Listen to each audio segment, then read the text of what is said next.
game. Don't let these tears fool you. It's all dog around this mug. I'm good.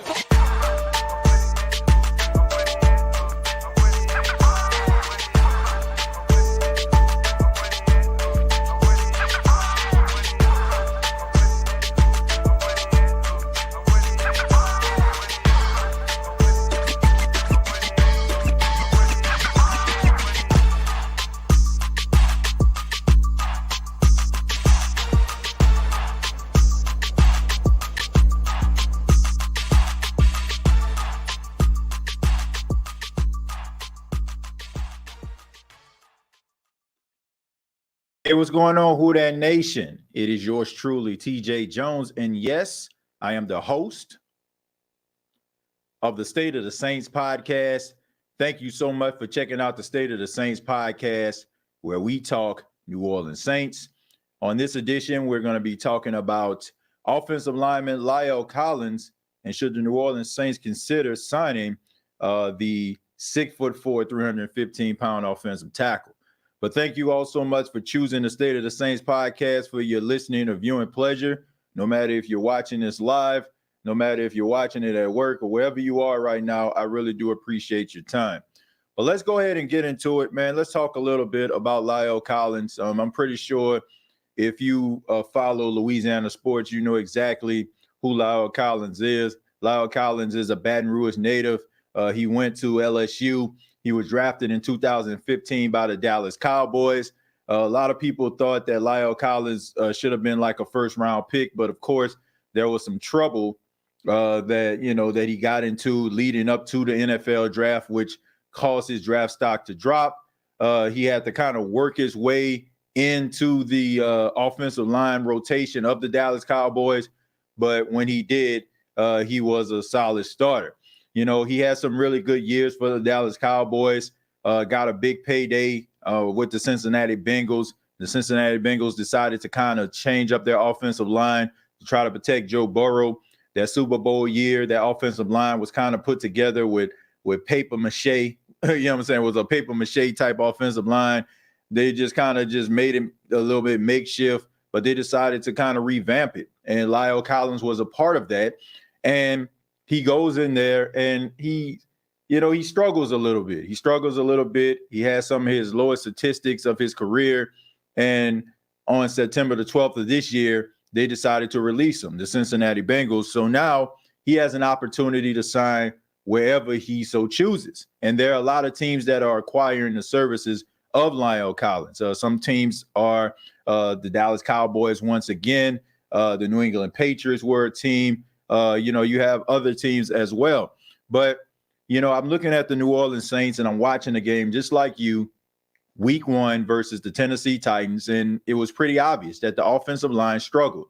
They struggled to protect Derek Carr.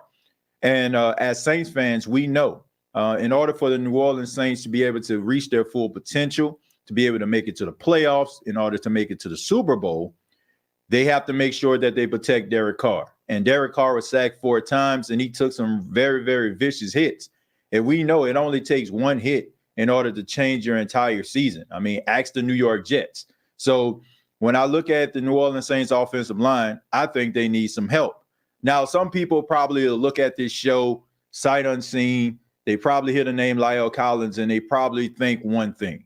The only reason why I'm saying this is because Lyle Collins went to LSU, or he's a Louisiana native. Anybody knows me knows that I don't work like that, right? I believe in talent. I don't care if you come from LSU, OSU. I don't care if you come from Saskatchewan somewhere. I don't care. If you can play the game, I would love to see you be a part of the New Orleans Saints team, because the name of the game is winning. It has nothing to do with the fact that he went to LSU, and everything to do with the fact that the New Orleans Saints need some help on the offensive line, especially when it comes to the rotation. I mean, they are extremely thin, and there's a very small margin of error when it comes to the offensive line. Now, we know the Saints went out and they tried to get Trey Turner, and we all were looking forward to seeing what he can do of being a part of that rotation. Of course, he tears his quad. He's out for the season. You got Landon Young. He's dealt with some injuries. I mean, you got Andrews Pete. He's always dealing with injuries. And you're just wondering to yourself, if something was to happen to any one of these guys on the offensive line, what would happen to the New Orleans Saints? Because we want to see Derek Carr perform well, but it's kind of hard to perform well when you don't have an offensive line to protect you. And Trevor Penning has not given us confidence that he can consistently be able to protect Derek Carr. And this isn't a knock on Trevor Penning once again. It's just what we see. And I just think that Lyle Collins coming into the Saints offensive rotation, I think that he can help. He doesn't have to be a starter. He can be a part of the offensive line, and we know it's a matter of time based on what we've seen in history. He's going to be able to be out there anyway because there's going to be some injuries. I just want to make sure that the Saints are doing everything they possibly can in order to make sure that they have a successful run. And this is what great teams do. This is what teams that want to win, this is what they do. They go out and they make sure that they dot the I's and cross the T's. And some things they do may be considered overkill. But guess what? I'd rather have too many horses in a barn than not enough horses at all. So I think the Saints should at least look into it. Now, if they bring him in, they wine and dine him, they talk to him, they tell him how much they would like to have him, and he walks away without a contract, fine. But I just think that a guy with this type of talent, you should at least try to inquire about it, especially since you've had some issues on the offensive line. So I just think that the Saints may need to consider this. So it has nothing to do with the fact that he went to LSU, but it has everything to do with the fact that I just want the Saints to have the best offensive line possible with a good, solid rotation. And we know that more than likely, the Saints aren't going to be able to finish the season with their offensive linemen that they started with. I mean, we've been down this road before. So I would think that the Saints will learn from this situation, maybe reach out to Lyle Collins, bring him in, see what he's talking about, see what his agent will want for him. And if you can't come to an agreement, at least you try. But the fact of just going into the next game against the Carolina Panthers and saying, you know what, I think we'll be just fine, that's just not the case. I mean, there's nothing that I've seen about that offensive line. Maybe the right side with Cesar Ruiz and Ramczyk. I mean, that's the positive. But when you look at towards the left side, there's nothing that I feel is it gives me the confidence to believe that, they'll right the ship. They're doing the best that they can, but you just want to make sure that you're doing the right thing, and you definitely want to make sure that you're protecting Derek Carr.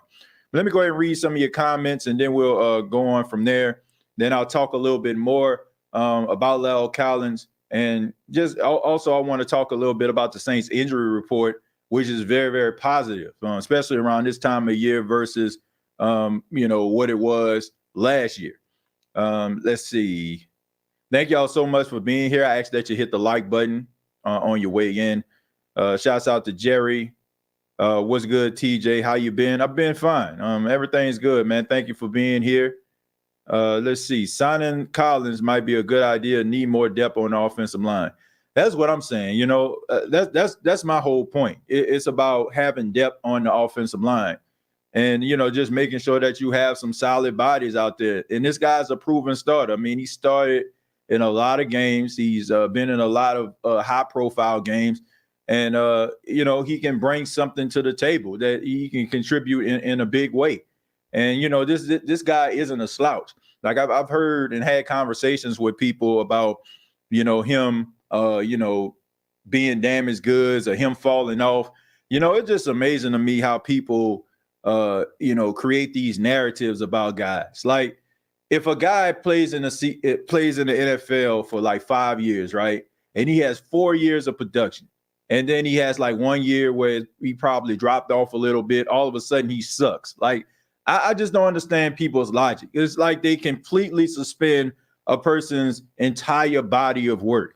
And also, they don't look into the fact that guys deal with injuries. Guys probably have like certain limitations and stuff like that, but they're still out there battling and working hard and trying to put their best foot forward for their team, right? And sometimes, like we as onlookers don't understand the injuries or the severity of the injuries, and we just think that the guy just washed and terrible. But I'm just saying, like if I look and evaluate the Saints offensive line, James' opinion right now, Lyle Collins is better than both of those guys. And I would rather have Lyle Collins somewhere on my offensive line or somewhere in the building, or at least trying to get him in the building, than not trying at all. I feel like that is, that's a defeated attitude, and that's not winning football. That's not how you win games.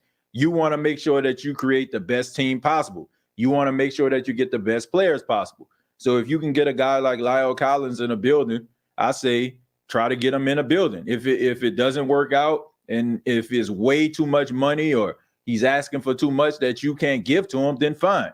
But don't just walk away and dismiss it or not even try. That's the issue that I have, going. If those that is not good practices when it comes to good teams. Good teams do not do things like that. They don't. Like they turn over every rock, every nook and cranny, as my mom would say, and they make sure that they get the best players possible. Rather these guys are, maybe a little bit longer in the tooth, but they can probably still provide some level of rotation or not. Let's see. I'm a Jaguar, but that shirt is a good look, TJ. Yeah, I mean, look, shouts out to Jackson State University. That's my alma mater, man. So definitely supporting HBCUs. And it's just ironic today that I wore this shirt, and ESPN's First Take, they were out there in Boulder, Colorado. And they're covering Deion Sanders and Colorado against Colorado State. And I was just watching that, and it just left a bad taste in my mouth, to be honest with you. It's just funny to me how people just celebrate and praise these guys who were just at HBCUs last year. They were minimizing them actually, playing at HBCUs, wasn't really big up in their performances, felt like they were just, big fish in a little pond. Now all of a sudden they go to a power conference school, and now all of a sudden they're the greatest thing since sliced toast bread. And also the fact that how they're treating HBCUs now that Deion Sanders is gone. Now, it was the most trendy thing in the world. You seen NBA players, NFL players rocking HBCU hoodies, and people rocking HBCU jackets on national TV. And now all of a sudden, like, now Deion Sanders is gone, nobody cares about HBCUs. Nobody's really trying to push HBCU games being on television. You don't see any of that stuff, right? So I just think that it's just a bunch of mouth lip service, a lot of hypocrites out there when it comes to HBCUs, and it's a doggone shame, man. It's a shame, but it is what it is, man. They showed their hand, and they showed that they don't really give a damn about HBCUs. But as a graduate of HBCU, I'm always show love and support to my HBCUs as well, and also other HBCUs. And I just can't stand people that do things and they're disingenuous about it. They just trying to get with the trend, just follow the story. I just think there's a lot of fake phony stuff going on around here. Shadur Sanders and Travis Hunter were always good. They were good at HBCUs, but now it's just, I guess, they're more mainstream or something like that. It just I don't get it. I just don't understand it. But yeah, I'm rocking my HBCU shirt today. I just felt like I needed to say that, man. It just don't seem like America really give a damn about HBCUs, but I do. Let's see, TJ. I'm at the office screaming "Who dat" to these Eagle fans here in Philly. T79 hours and counting. Yeah. Yeah, I mean, look, Philadelphia, they won last night, but they got a lot of things that they need to work on. Definitely. Jalen Hurts, I think he's missing Shane Steichen right now. We know Shane Steichen is now the new head coach at the Indianapolis Colts. But, I mean, they got the win, and I guess that's the most important thing, right? But, the Saints, they got a huge task against Carolina. I mean, it's been a while since the Saints won a game in Charlotte, so hopefully they can go on Monday night and get that victory. We have a good offensive line talent-wise. We just haven't found our chemistry yet.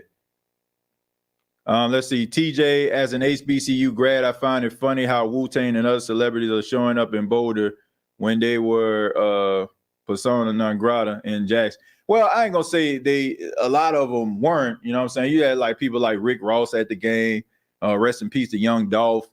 He came to the game. I mean, you had some guys who came out there and that was on the sideline, Gilly the Kid and Wallow, like they were out there, you know what I'm saying, at the game. But, I'm not even just talking about that. It's almost like, I hate to say it like this, man, and no disrespect to anybody, but it seemed like always like white ice is always cold. Like it can be something like very, very trendy. Like back in the day, y'all remember like when Snoop Dogg came up, with the catchphrase for shizzle and all that kind of stuff right there. And then all of a sudden, I think if I'm not mistaken, American Pie 2 came out, and then all of a sudden, like the father of the guy on the movie, he started saying for shizzle. Now all of a sudden, like everybody just started saying that. Or when the dab first came out, when the Migos did it, and then all of a sudden, you have all these other people in pop culture doing it. It just like it's just amazing to me, like, man, how they make it seem like it's just so brand new. It's just so spectacular. It's just like so fresh. Like people been doing this for so long. Like HBCUs been hot. HBCUs, like people been passionate about HBCUs. People been passionate about their teams. And I just think that it was just a bunch of lip service when it comes to it. It was just a bunch of lip service. And I just don't like that, man. Like it just how Deion Sanders moved on. And, like, first off, when he first got there, it made it seem like everybody should just appreciate the ground he walked on for him, taking his star status to the lowly HBCUs. That was the narrative. And then he leaves, and it's like, oh, he left because y'all didn't respect him and y'all didn't treat him right. Well, that's just not the case, And like I said, they saying these things so it can give them an excuse not to acknowledge HBCUs.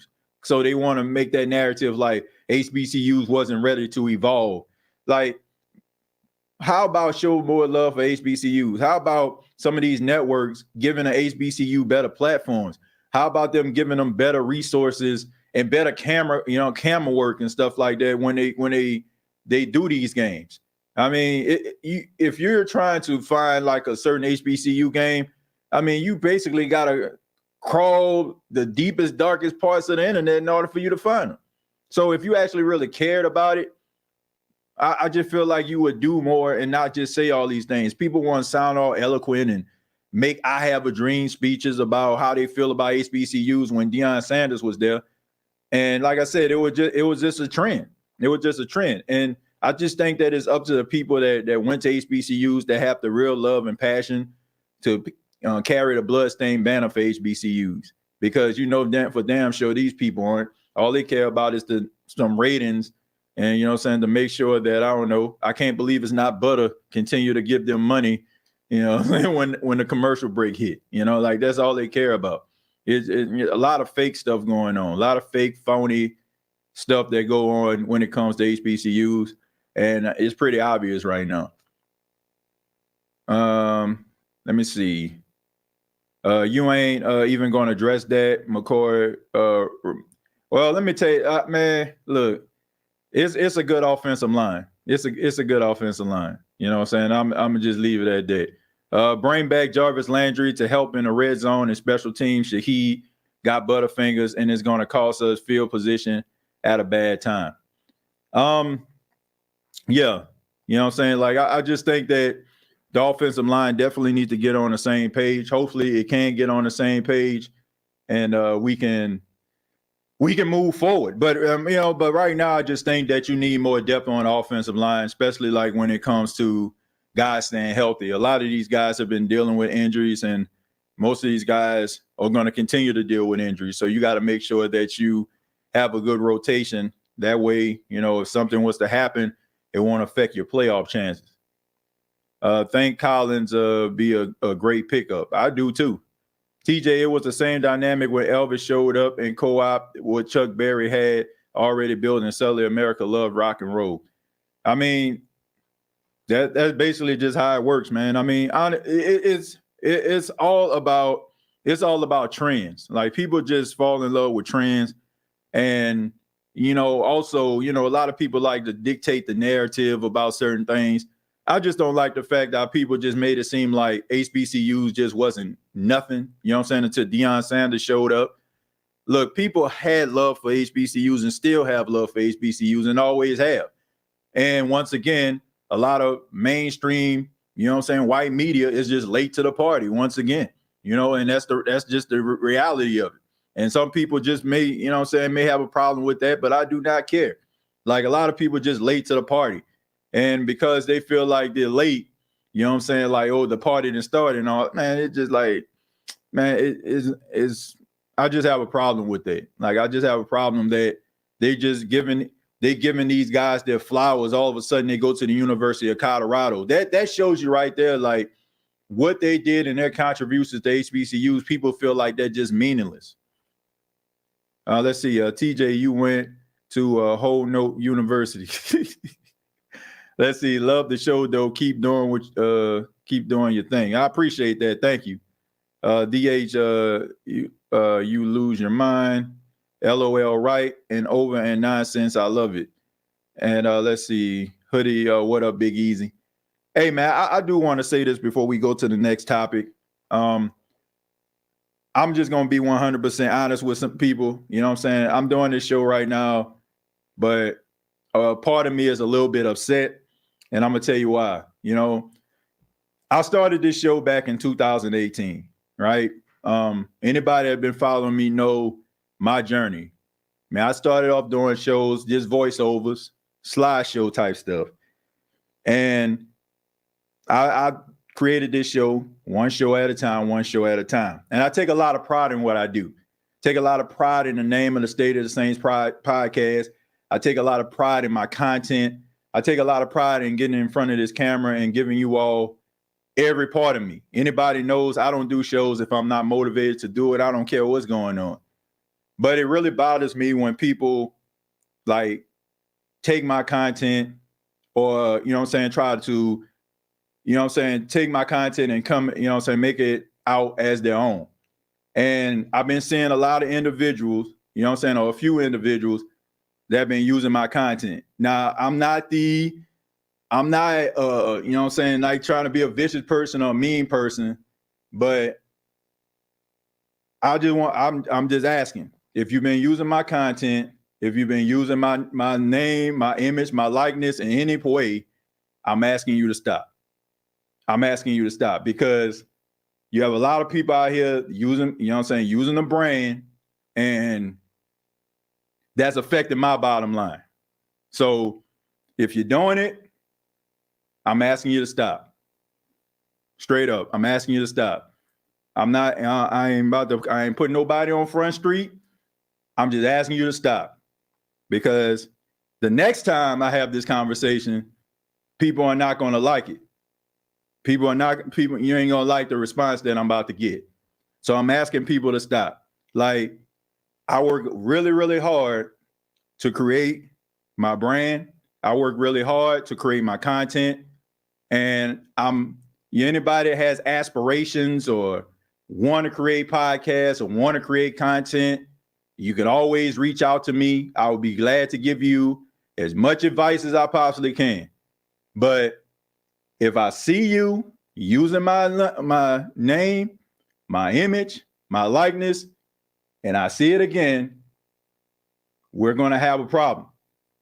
And I'm just being honest with you. I don't care if I'm making somebody upset. I don't care if I do not care. Next time I see it, I'm suing your ass. It's just that simple. So I'm asking you to stop. If anybody out there that has aspirations of doing podcasting, that has aspirations of creating content, I'll be happy to do it. Just don't use my ish when you do it. Fair enough? Let's go ahead and move on. Let's see, wild people doing that. Absolutely. Let's see, UMNF need to stop the copying, get your own ish. Offensive line out of the LSU play for Dallas. Yeah, LSU, yeah. Let's see, the way you ask is with a copyright strike or a silver suit. I'm just saying, like, everything that I have is trademarked by the Federal Trade Commission. You know what I'm saying? I did the work. I put everything, you know what I'm saying, in line. Like I said, I'm not putting nobody out on Front Street. I'm just saying, if I see somebody using my name, my image, my likeness, or any type of likeness whatsoever, we're going to have a problem when it's all said and done. That's all I'm saying, because that stuff is now coming back to me, and, you know what I'm saying, it's affecting my bottom line. You know what I'm saying? I bust my ass to create a brand that is the State of the Saints podcast. And, you know what I'm saying, if somebody has, like, you know, that type of aspirations of creating their own brand, I'd be more happy to help them. But don't use my brand no more. I'm just saying. And if you're one of those individuals and you're watching this, don't use my brand no more.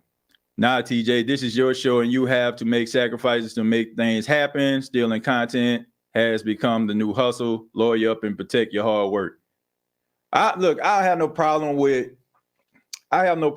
people, you know what I'm saying? Like, I don't have a problem with anybody. Like, anybody know me. I want to see everybody succeed. I don't have a jealous bone in my body when it comes to people and content creators. Like, I'll be rooting for everybody on the sidelines, people that do this, because I know how hard it can be. I know the aggressiveness you have to have. I know the passion you got to have to consistently make content. But I ain't about to let nobody, I'm not about to let nobody stand in my light. You know what I'm saying? I'm just not going to do it. Like, find your own damn light. That's simple. What's happening, TJ? Sorry that happened to you. Who that do? I'll be open to Lyle. Yeah. I mean, I'm looking back to Lyle Collins. I feel like, you know what I'm saying, like, he would be a really good fit for the New Orleans Saints. I think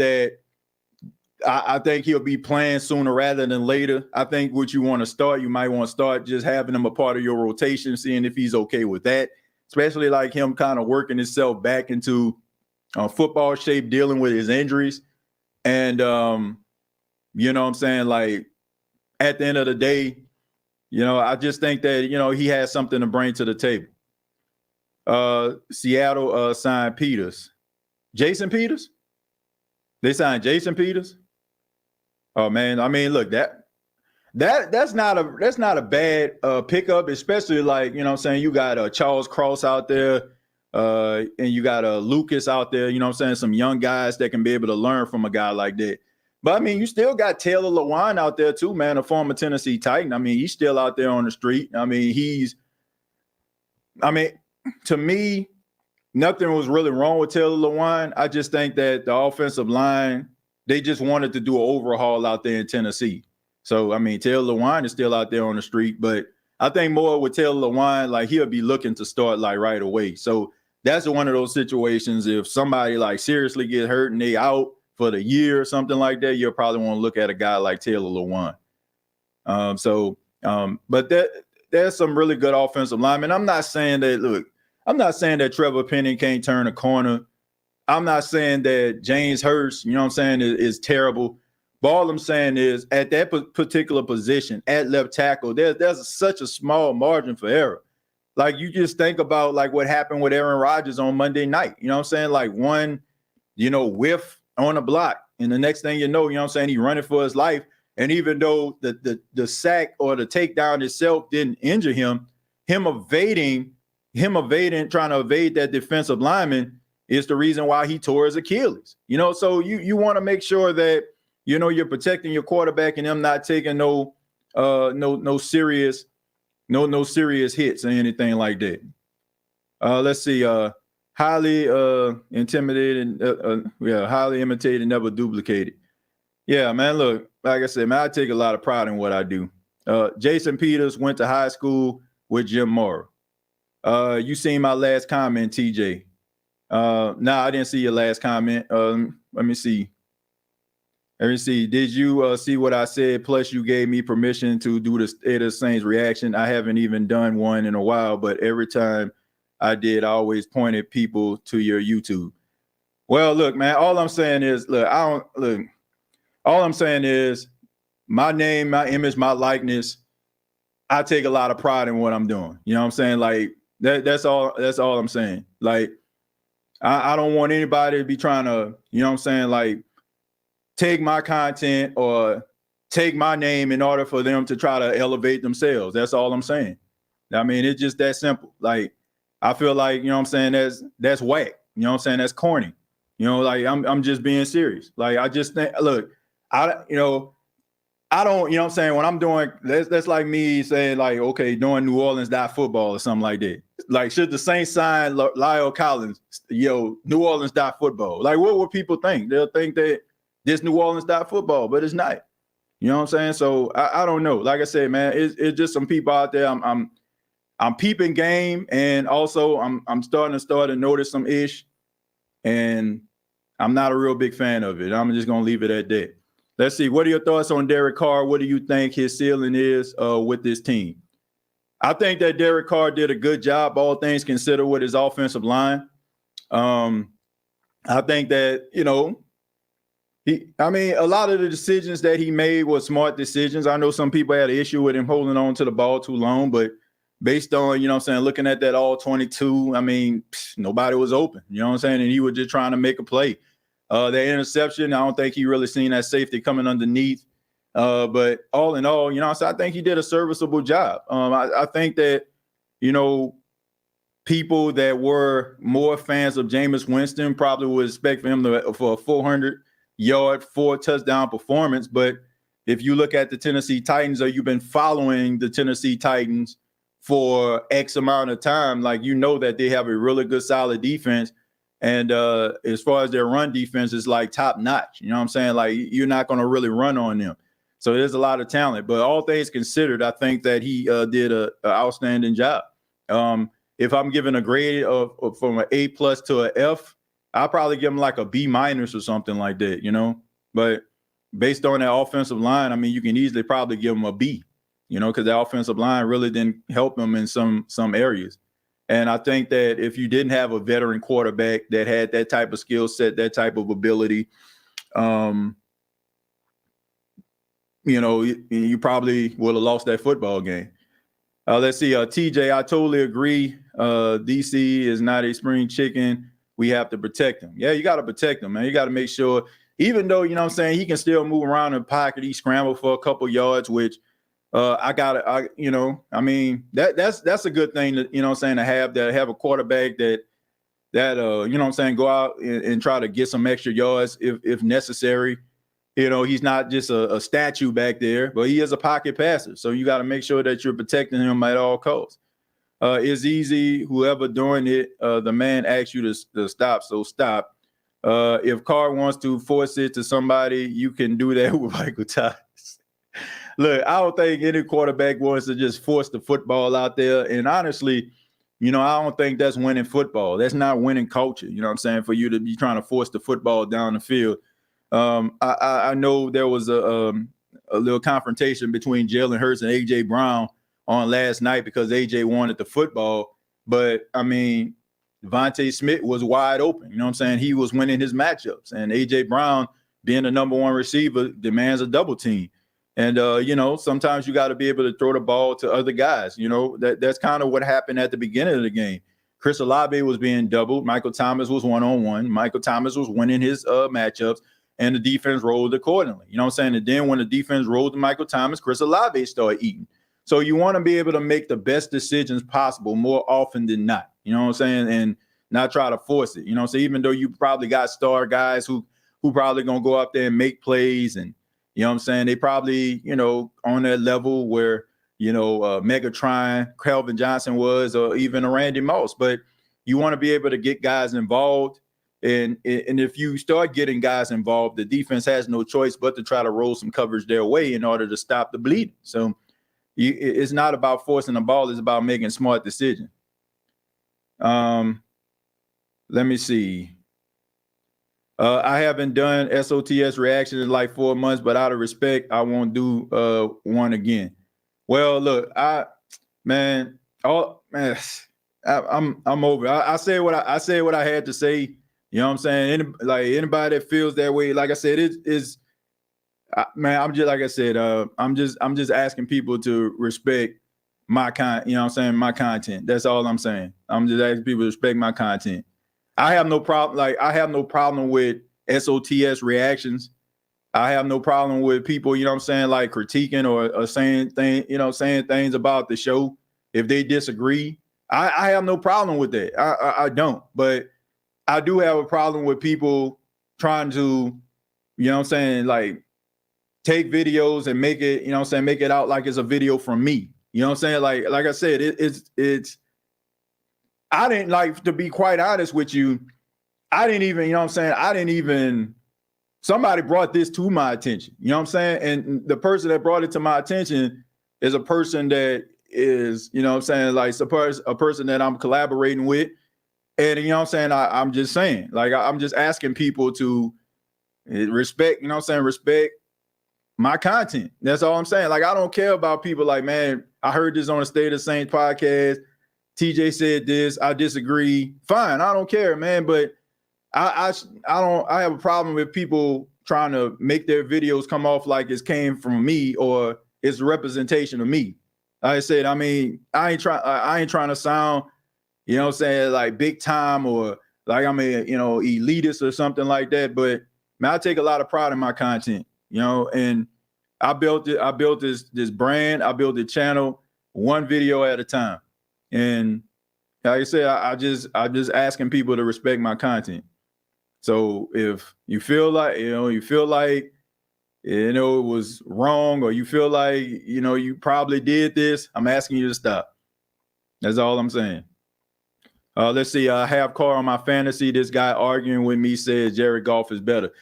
I don't know if Jared Goff is better, but the offense that Ben Johnson is running out there in Detroit fit Jared Goff like really, really well. You know what I'm saying? And I think that Jared Goff is a system guy. And I did feel like Derek Carr is a system guy too.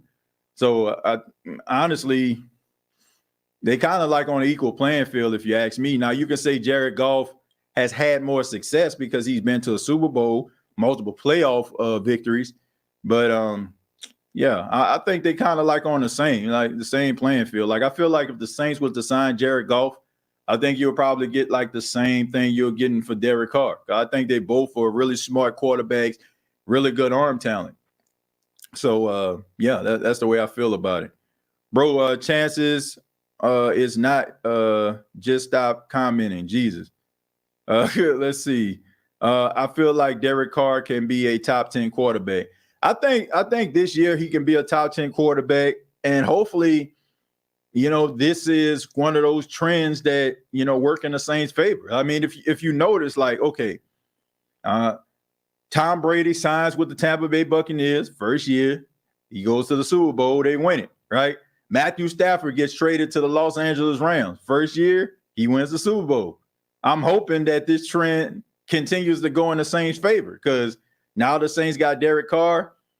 Hopefully, you know what I'm saying? Like, he was a high-profile free agent quarterback. Hopefully, they make the Super Bowl here, let's see. Carr already is top 10 best in the NFC. He definitely one of the best in the NFC based on the talent that I seen. I got to say, man, based on last night, I know some people may not want to hear this, but I got to put Kirk Cousins in the top 5. I know that sounds crazy, but Kirk Cousins outplayed Jalen Hurts last night. Like, he quietly had a good game. He had 4 touchdown passes, almost 400 yards passing. Like, I got to put Kirk Cousins up there. Kirk Cousins like at least a top 5 quarterback in the NFC. Like, based on like what I see and how he's played over the last couple of weeks, I put him in that conversation. I mean, it's definitely, you know what I'm saying? It's definitely not. Somebody said Kirk top 5. Nah, bro. Like, give me 5 quarterbacks in the NFC that's better than Kirk Cousins. Give me 5 quarterbacks in the NFC that's better. Let's go. Let's count the ways here. Okay. Let's start with the NFC North. Would you say Justin Fields is better than Kirk Cousins at this stage? He possesses great athletic ability, but not right now. Jordan Love, one game he's been a starter since Aaron Rodgers was gone. I can't put him in that conversation yet. Jared Goff, you can make an argument based on like the wins that he had, which I just alluded to, but toe to toe, I don't know. You know what I'm saying? Like, Dak Prescott, Sam Howell, Daniel Jones. Like, come on, man. Where we going, to West? Brock Purdy looked pretty doggone good. I mean, you gotta put Brock in there right now. You know what I'm saying? Like, at this point, him winning all these games, that's not an outlier. Like, the dude is really balling out. So you got to put him in that conversation. Geno Smith, nah. You know what I'm saying? 1 year of good football. You know what I'm saying? You've been in the league about 12 years. Kyler Murray, no. You know, like, who? Give me a top 5. Like, if we're talking about top 5 quarterbacks, no. But if you talk about the NFC, you got to think about this. Like, who in the NFC right now have you seen, like, just consistently win and consistently put their team on their back? You don't. So I feel like he's a top 5 quarterback. I really do. You know, I feel like he's a top 5 quarterback in the NFC. I know that sounds crazy, but who can you dispute outside of Jalen Hurts, Derek Carr? Depends on, you know what I'm saying, the day Dak Prescott. Like, who else in the NFC can you just think of? You know, like, somebody said Carr, Golf, Cousins. Like, you got to put them in that conversation.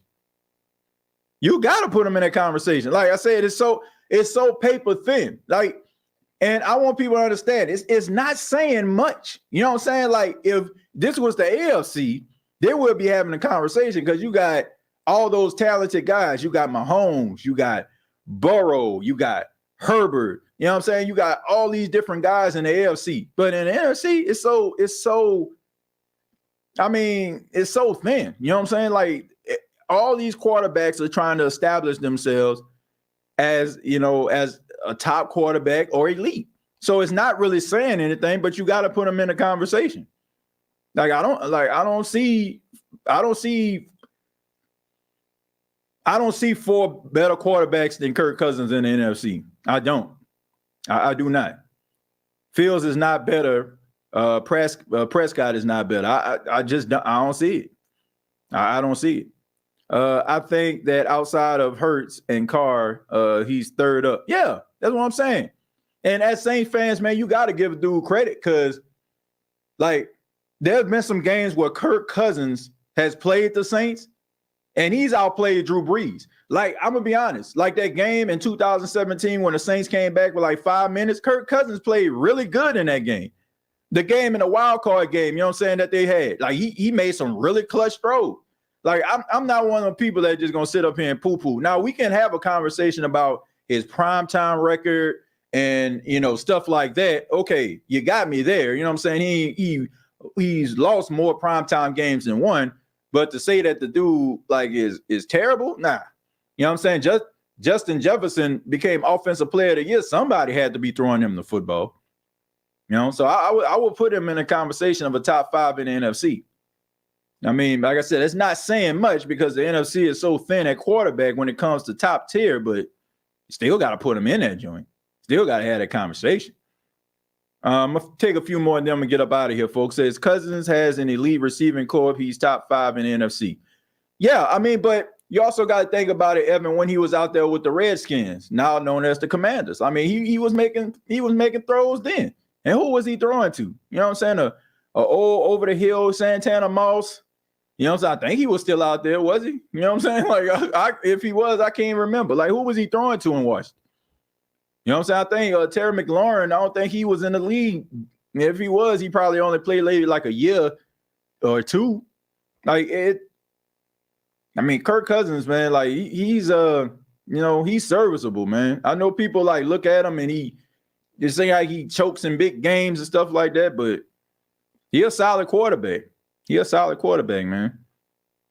Here, let me see. I'm trying to think of he like a Vinny Testaverde or something like that. You know what I'm saying? Back in the day, like a guy who puts up like some really decent numbers, ain't gonna win nothing.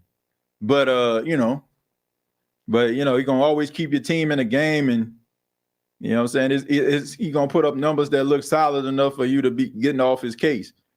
When it comes to seeing Minnesota, who's going to win that game? Who's the best quarterback, Derek Carr or Cousins? In this particular situation, look, I don't know. I know I don't mean to sound, I don't mean to not answer your question, but I don't know. I mean, Kirk Cousins is is a really good quarterback. You know what I'm saying? I'm not gonna say he's great or elite, but he a good quarterback. Like, let's just say, for example, if the Saints would have signed Kirk Cousins, I wouldn't have got mad. You know what I'm saying? Like, I wouldn't have. Like, that he gonna get the ball and put it in the hands of the guys who gonna make the plays. So, because I really don't know. Like, if Kirk Cousins played against the Tennessee Titans, and I still think the Saints would have won. I still believe the Saints would have won. I don't feel like the narrative would have changed at all if Kirk Cousins was a quarterback for the Saints on Sunday. I don't. That's how much respect I got for the guy. But he does have to change the narrative when it comes to big games. Cousins could get to the Super Bowl if Peyton or Belichick was coaching him. I think so. I think if you put some things around him, I think that he can make it to the Super Bowl. I think that ain't out the realm of possibility. But I also think what you're seeing from Minnesota is a lot of what should have happened last year. Like, Minnesota fell ass backwards into like prosperity in a lot of those games. A lot of the games they won, they should have lost. It was always like some type of freak thing that would happen to their opponent in order to give them the win. And right now, that luck ain't bouncing their way. Sometimes it's better to be lucky than good. In a lot of games Minnesota had last year, they were more lucky than good. And I think that's the reason why you're seeing that 0-2 start. TJ, what do you think about the run blocking? We were one-dimensional last game. I think the run blocking will improve as the weeks go on, but you also have to take into account the Tennessee Titans were the top rushing defense in football, and that carried on from last year to this year. So I would be more concerned if the Saints couldn't run the football this week. I would be more concerned because the Carolina Panthers, even though they got some talented guys up front, like they ain't like just, what I'm saying, just a run-stopping defense like that. You know what I'm saying? Where you just can't find some levels of success rushing the football. I would be concerned if they can't find some open lanes, or maybe Jamal Williams can't break off a 8 or a 9 yard run in this game. I would be concerned after this, especially since you are able to make these adjustments and you can do it accordingly. You know what I'm saying? And you should be able to improve. So if I don't see change this week, I'm gonna be concerned. Would you give up 2 first-rounders to get Shedeur whenever he comes out? Nope. No, I would not. As much as I like Shedeur Sanders, I think he's one of the smartest quarterbacks in college football. You know what I'm saying? I admire how young he is and how intelligent he is when it comes to making decisions as a quarterback. No, I would not. Because right now what the Saints are doing and what they need to do is they need to start building up this team again. So you want to be able to stop kicking that can down the road and maybe try to establish yourself with young guys that you can use Jeff Ireland to go out there and scout and build within your organization in order for you to be successful. So I think the Saints need to kind of chill out a little bit on surrendering some of these first round picks and, try to find ways to actually get more draft picks. I don't think that would be a good idea. Now, if it's the first round and Shedeur Sanders is still there, I would advocate to have him as a quarterback. But based on everything that I'm hearing, now that he's at Colorado and no longer at Jackson State, if he comes out in 2025, he should be a first overall pick, right? Guarantee they wouldn't be saying that if you stayed at Jackson State, though. So let's see. Saints made the right decision with Davenport. I see he left the game early last night due to an injury. Yeah, I just feel so bad for Marcus Davenport, man. Like, I ain't trying to talk about the guy, man, because this is, man, you spend your whole life trying to get to this moment, try to get to the NFL, and, you just have all these injuries, and you can't stay healthy. And so I don't take a lot of pride in talking about the guy. And I wish, like, even though he's not with the Saints anymore, I hope he can resurrect his career or find like some level of stability because like that I don't want that for that guy. You know, if it didn't work out in New Orleans, that's pretty obvious. But I want to see this man continue his career. That trading future first thing hasn't been working out well for us. I'm good on the draft picks right now. I think the Saints need to stockpile these draft picks and start making some good decisions so we can worry about the future of this team. The white media, thank you very much for $2 says, is there an HBCU party today? We don't want to be late. Yeah, they always late to the party. Always late. His understudy, Peyton Turner, left the Titans game with an injury. Yeah, I mean, yeah, these injuries are seen to be piling up for these first-round picks, but that's what happens when you draft guys who have a history of being injured, right? That's what happens. You know, shockingly, they get injured. But all in all, man, but back to our original topic. I know we talked about quite a bit. Of course, that's kind of how the show goes, but Lyle Collins would be a really good pick for the New Orleans Saints, something they may consider, they may not consider, but I just think that maybe you need to kick the tires to see what he wants, see, if he can fit with your rotation, see if he'd be willing to fit in your rotation. If not, then you can move on. But regardless, the Saints are going to have to figure this thing out because we know that injuries play a huge role in the offensive line play, and it has been over the last couple of years. So it'll be a shame for the Saints to have all this talent and the offensive line just can't get on the same page, and you start having these injuries and, you don't reach your full destination. So hopefully the Saints can, figure it out. But I still feel like they need to maybe take a look at Lyle Collins or some other offensive linemen just to kind of add some depth to that position. But I want to say thank you all for checking out the State of the Saints podcast. Really do appreciate it. Much love to everybody here. Make sure that you hit the like button if you enjoy the content. We got previous episodes there available on Apple Podcasts, Spotify, iHeartRadio, Anchor FM. You can follow me on X at TJAYJones8. Also, you can check out articles that I write from gumbopodsports.com. Check them out. We talk about NFL, talk about college football. I cover Coastal Carolina. Of course, the Chanticleer is a local team out here in South Carolina. So just check it out. Let me know what you think. gumbopodsports.com is the place. Till next time, all I got to say is, who dat? Hey, don't let these tears fool you. It's all dog around this mug. I'm good.